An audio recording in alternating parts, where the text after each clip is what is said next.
The Michael Hatfield RE/MAX team presents Real Estate and More. Bay Area real estate is different than in all of America. And why? What's up with home buyers? What's on sellers' minds? How is the market? And much, much more.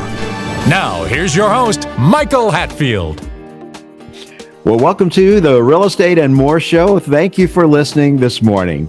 Today, I have one of my all-time favorite people on the show, once again, to share with us the latest research, treatment, and surgical techniques on the heart rhythm ailment, atrial fibrillation.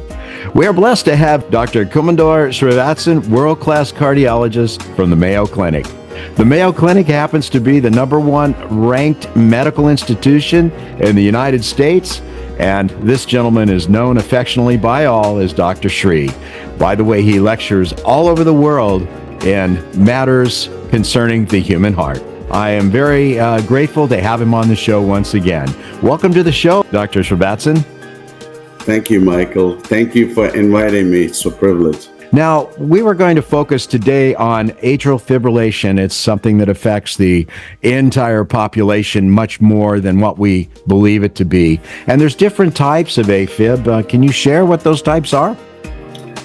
The most common is paroxysmal atrial fibrillation, which essentially means intermittent. It comes on and you feel lightheaded, the heart is racing or dizzy, or sometimes you can have some chest discomfort or shortness of breath. Then it goes away on its own. The duration can last minutes to to hours, and sometimes it can go on for days. But once it crosses the 7-day barrier, we call it as persistent atrial fibrillation, meaning it doesn't want to go back on its own to the regular rhythm. Now, if the rhythm is persistent in that phase for 1 year or greater, it's called long-standing persistent atrial fibrillation, and the physician may decide not to pursue restoring regular rhythm because his ability and the patient's status, it may be futile or not clinically appropriate, in which case it is also could be called permanent atrial fibrillation. What are some of the causal factors that could cause this to happen in a person? It's the most common cause in the United States is hypertension. 50 million Americans have high blood pressure, and it is an asymptomatic killer because it doesn't produce symptoms unless you go to the doctor's office regularly, once a year at least, to get some numbers measured. The second most common cause is weight gain, body mass index, or as we call it.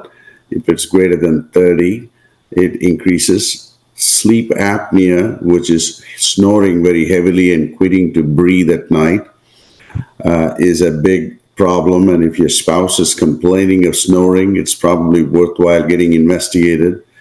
And of course, alcohol excess.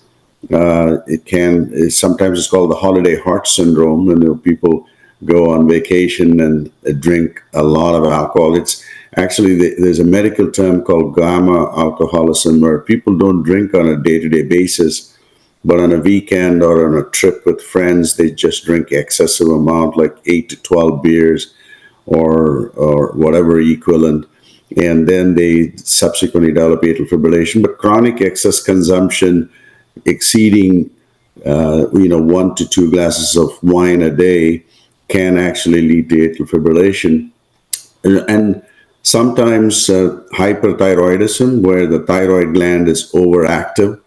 Any surgery, particularly chest surgery, increases the risk of atrial fibrillation. So there are a variety of factors, but by and large, the single most important factor is either unrecognized hypertension or treated hypertension. Now, I believe that there's a playbook that the Mayo Clinic has that you probably apply with each patient that may come in to see you. It's a playbook that says, okay, well, let's try this and let's try that. And how do you address it? And what is your playbook, Dr. Sri? Yes, I mean, most people, by the time they come to an electrophysiologist, they've been through an internist, a cardiologist, and then they get referred to us for electrophysiology. because the symptom burden is quite significant, that the patient is experiencing recurrent ER visits, hospitalizations, or failed medications such as beta blockers. Now, what should we do to improve the patient? One is to improve the symptoms. The second is to make sure there are no stroke effects. And thirdly, to prolong longevity or at least replicate what God-given longevity is, not adversely influenced by the atrial fibrillation. So in majority of people, the first thing we will do, or most physicians will do, is initiate a blood thinner to make sure that the stroke risk, which is increased somewhere between 4 to 5 folds compared to people in regular rhythm, is reduced. And the second thing is we'll try to control the symptoms.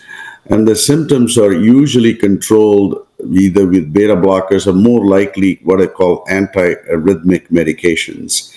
You may have been familiar with terms like flecainide, propafenone, dofetilide, or amiodarone. These are kind of pills which control the rhythm to a large extent. However, the 2023 guideline has said that there's no need to wait for drug failures.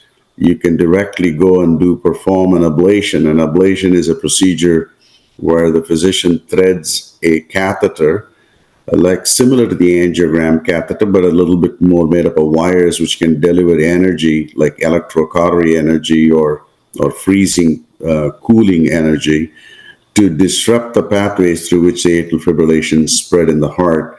So there are a variety of steps we take first to make sure that the patient's stroke reduction is reduced, the symptom burden is reduced.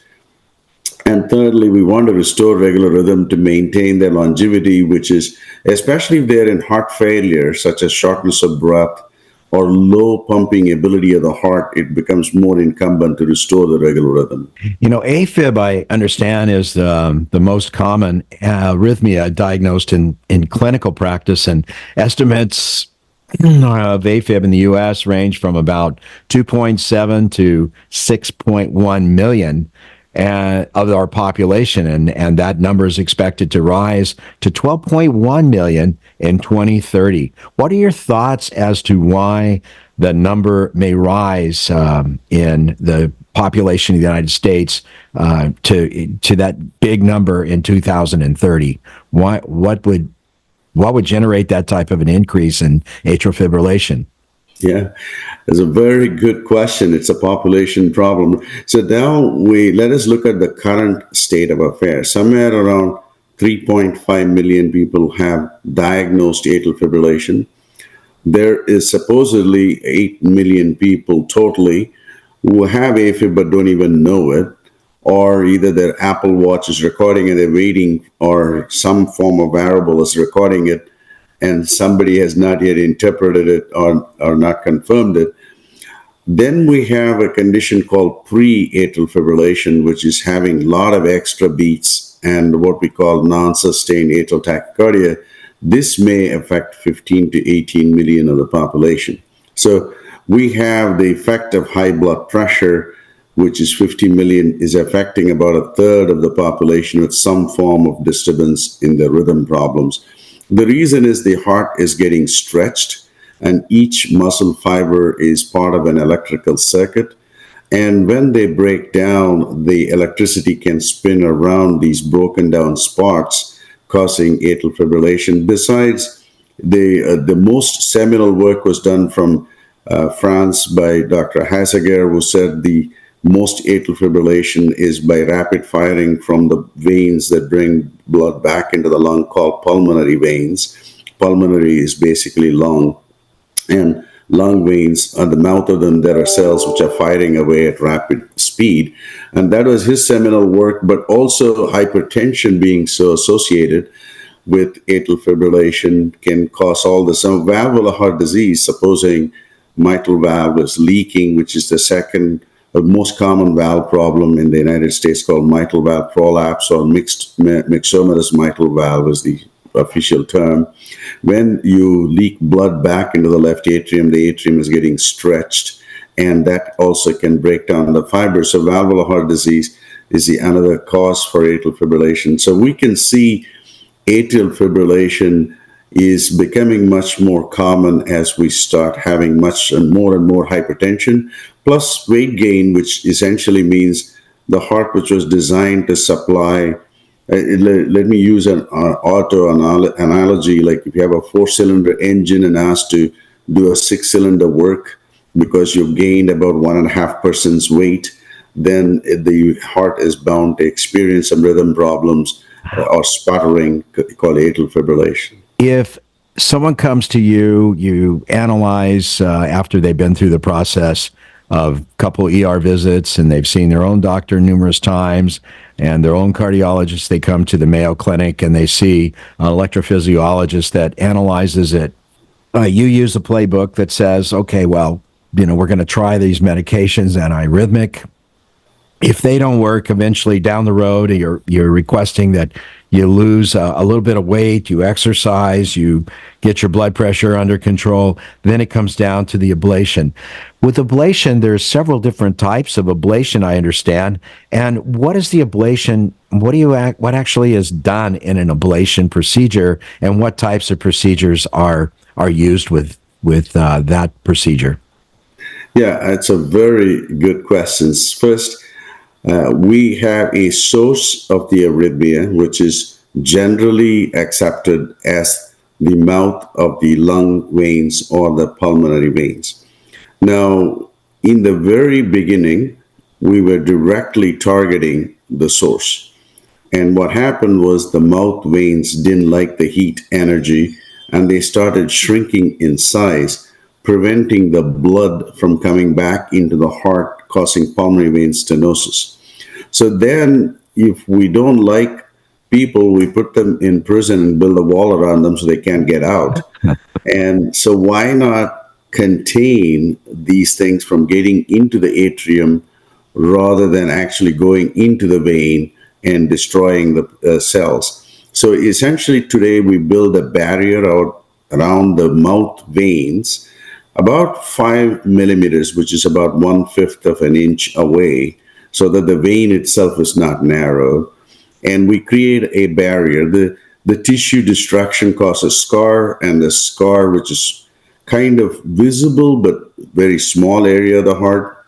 And the scar prevents, because it has different conductile properties, it prevents the electricity from the veins getting into the atrium as such.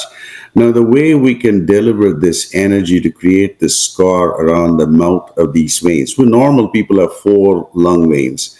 One is from each upper lung and lower lung for left and the right, so it'll be 4 veins.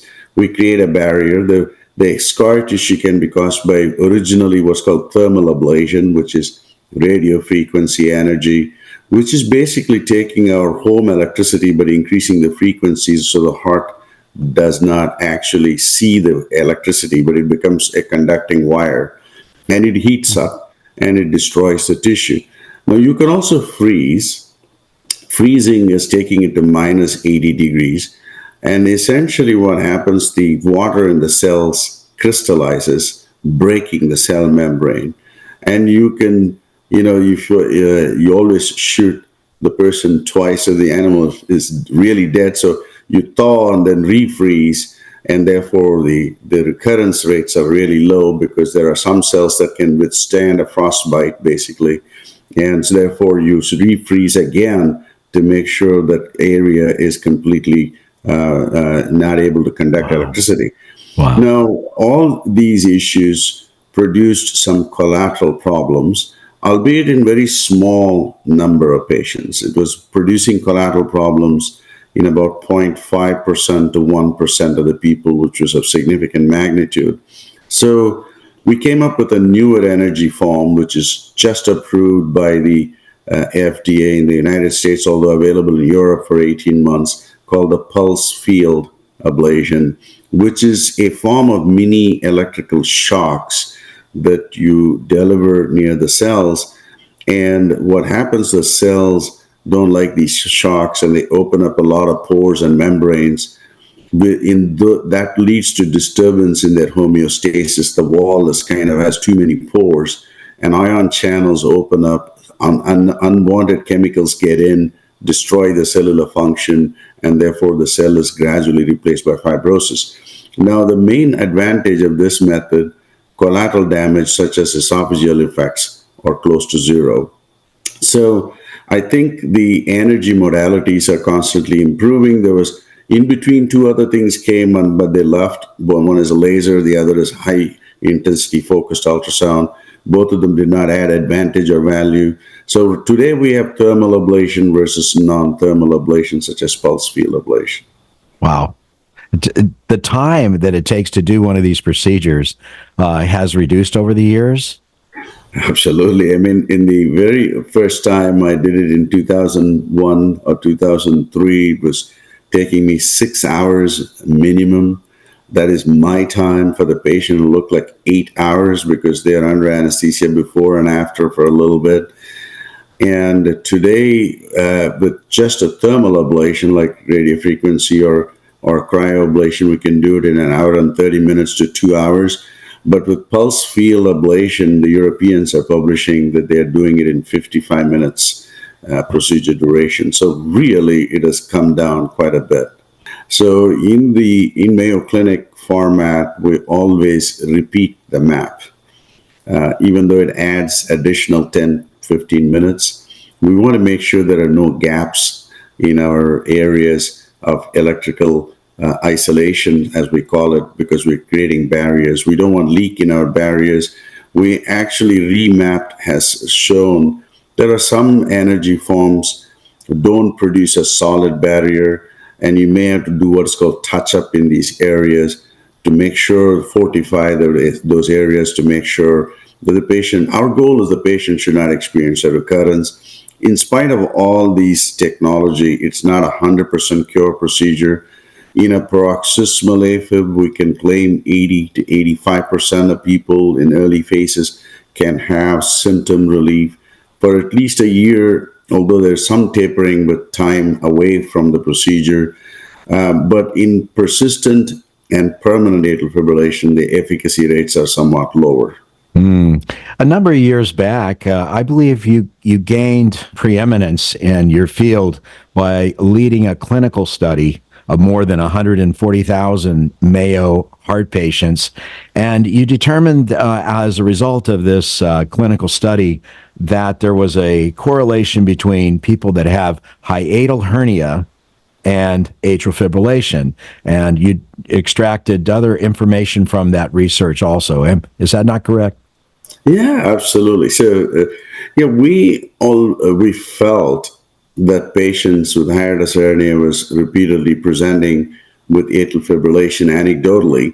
So we wanted to see our database, and as you pointed out, we collected some astronomical numbers of patients with hiatal hernia presenting to Mayo Clinic over a 10-year period. Now, what we wanted to know was, is the percentage of AFib higher in this population than a population which does not have hiatus hernia?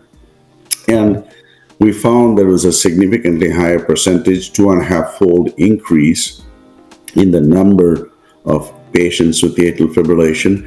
And we also had this concern about doing an ablation on them because the esophagus the stomach is somewhat prolapsing. But we found that through multiple electrode monitoring within the esophagus, that the ablation procedures in these patients is relatively safe to perform. So that was a study we published, that the atrial fibrillation percentage is much higher in patients with hiatal hernia. One of the speculative theories that we had was the esophagus and the heart share the same nerve supply, and the sympathetic nervous system, which is the fright and flight response system, and the relaxed system, the parasympathetic nervous system, they both innervate the esophagus and the heart from the same region, and therefore any stimulation of the esophagus increases the risk of electrical modulation of the heart,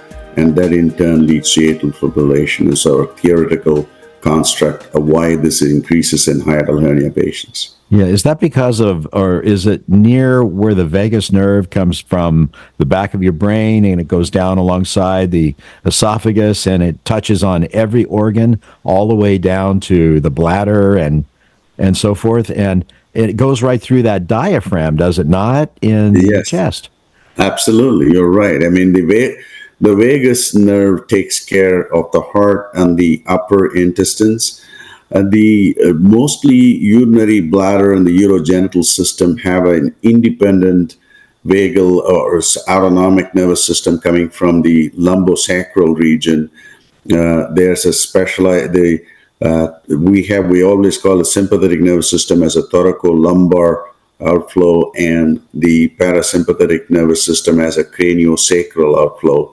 And the sacral is largely for genital areas, so that there is an independent activity there. But for the vagus nerve, up the entire chest, upper part of the stomach, and into small bowel, the vagus nerve is predominantly supplying there to regulate motility, and as well as all this fullness and satiety and so on. These are all carried back to the brain for interpretation by the vagus nerve. It also happens to innervate the heart. It slows down your heart rate when you're happy and relaxed, and it certainly withdraws when you're excited or angry, upset, or exercising. Then the heart rate goes up through the sympathetic nervous system. So there's a brake, and then there is a stimulant for the heart rate. And this imbalance caused by the vagus nerve, especially when the esophagus is stimulated by the prolapsed hiatal hernia, in turn disrupts the electrical flow of the heart, causing atrial fibrillation. So when you are calm and relaxed, the heart rate slows down by the vagus nerve. Now that is when you're relaxed, you don't need a lot of cardiac output. When your engine is idling, you don't want to beat so fast. Right. So to speak. When you really have to climb up a mountain, you want the highest RPM, and that's when the sympathetic nervous system comes in. But it also has another dual role. When you take a breath in, the oxygen is in the lung at that time, and you want a slower transit time for the blood to get more oxygen. When you're breathing out, there's no need to really supply a lot of blood into the lungs at that time. So the heart rate fluctuates with breathing. So there's a very nice scientist who described this called the Herring-Brewer reflex, that the heart rate slows down by the vagus when you breathe in, and when you breathe out, the vagus nerve withdraws itself, and therefore you'll see the heart rate increases. And the whole idea was transitioning this oxygen, as well as when you are exercising or angry or upset, the sympathetic nervous system increases the heart rate. When you're relaxing, the vagus nerve slows it down. So there is a balance between these two constantly. The intrinsic heart rate, which is the absence of influence of this nervous system, is unknowable in a living normal person. What is the actual heart rate that one has without the influence of these nervous systems? But in the lab, we can give medicines to block both systems and see what is the intrinsic heart rate. But that's rarely done, because mostly for experimental reasons, but it doesn't have a lot of clinical implication. But I just want to make sure the viewer or the listener understands that there is an intrinsic heart rate, but it's always modulated between the balance between these two systems. So what would you like to finish with, Dr. Sri? Yeah, I would like to say a few things. First, carbohydrate restriction is the single most important reason for weight loss. I'm not saying that you can eat protein willy-nilly, but eat protein in moderation, but carbohydrate, minimize them in whatever form, whether it's liquid forms or it's in solid form in bread or pasta or whatever. Just taste it, but don't eat too much of it. Oh, I hate to say that. Number two, make sure exercise is somehow incorporated for an hour a day. I think each and every individual need to turn their phones off for an hour a day and focus only on exercise during that period. The third thing is emotional reaction to events. I think the biggest problem is we all get wired up too much. I think there are things that you can control and alter and do your fullest that is possible.